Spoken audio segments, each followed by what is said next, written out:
America ಸಂಯುಕ್ತ ಸಂಸ್ಥಾನದ ವಲಸೆ customs ಮತ್ತು ಜಾರಿ ಪಡೆಯವರು ಹೊಸ ಚೆಕ್ಅಪ್ ನಿಯಮದಂತೆ 35 ವರ್ಷಗಳಿಂದ ಅಮೆರಿಕದಲ್ಲಿದ್ದ ದಂಪತಿಯನ್ನು ಬಂಧಿಸಿ ಅವರ ಮಗಳಂದಿರ ಎದುರೇ ಗಡಿಪಾರು ಕ್ಯಾಂಪಿಗೆ ಕಳುಹಿಸಿದರು. 55ರ ಗ್ಲಾಡಿಸ್ ಗೋನ್ಜಾಲೆಸ್ ಮತ್ತು 59ರ ನಿಕೋಲಸ್ ಗೋನ್ಜಾಲೆಸ್ 35 ವರ್ಷಗಳಿಂದ ಯುಎಸ್ಎಯಲ್ಲಿ ದುಡಿಯುತ್ತಿದ್ದಾರೆ. ಮೂವರು ಮಗಳಂದಿರು ಅಮೆರಿಕದಲ್ಲೇ ಹುಟ್ಟಿ ಬೆಳೆದವರು.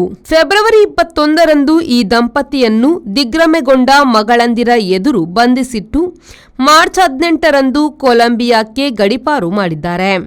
ಯಾವುದೇ ಕ್ರಿಮಿನಲ್ ದಾಖಲೆ ಹೊಂದಿರದ ದಂಪತಿ ಮೂವರು ಮಗಳಂದಿರನ್ನು ಲಗುನಾನಿಗುಲ್ನಲ್ಲಿ ಕಷ್ಟದಿಂದ ಬೆಳೆಸಿದ್ದಾರೆ.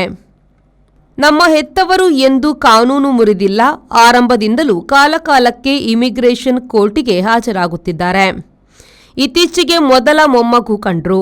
ಅವರನ್ನು ಬಂಧಿಸಿದ್ದು ನಮ್ಮ ಕುಟುಂಬದ ಸಂಪೂರ್ಣ ನೆಮ್ಮದಿಯನ್ನು ನಾಶ ಮಾಡಿ ಶೋಕದಲ್ಲಿ ಮುಳುಗಿಸಿದೆ ಎಂದು ಮಗಳಂದಿರು ಮಾಧ್ಯಮಗಳಿಗೆ ಮಾಹಿತಿ ನೀಡಿದ್ದಾರೆ. 2018ರಿಂದ ಇವರ ಕುಟುಂಬದ ವಕೀಲರಾಗಿರುವ ಮೋನಿಕಾ ಕ್ರೂಮ್ಸ್ ಪ್ರಕಾರ ಯಾವುದೇ ಯೋಜನೆಗೆ ಅವಕಾಶವಿಲ್ಲದಂತೆ ನೇರ ಗಡಿಪಾರು ಮಾಡುವುದು ಅಮಾನವೀಯ ಎಂದರು. ದಂಪತಿಗೆ ಇಮಿಗ್ರೇಷನ್ ಕೋರ್ಟ್ 2000ರಲ್ಲಿ ನಿಮ್ಮಿಷ್ಟದಂತೆ ಸ್ವಯಂ ದೇಶ ಬಿಡಬಹುದು, ಅಲ್ಲಿಯವರೆಗೆ ಆಗಾಗ ಬಂದು ಹೇಳಿಕೆ ಕೊಡಬೇಕು ಎಂದಿದ್ರು. ದಂಪತಿ ಅದನ್ನು ಪಾಲಿಸಿದರೂ ಫಲ ನೀಡಿಲ್ಲ. Our vibrant workspace at Ajanta energizes the team, boosting efficiency and productivity.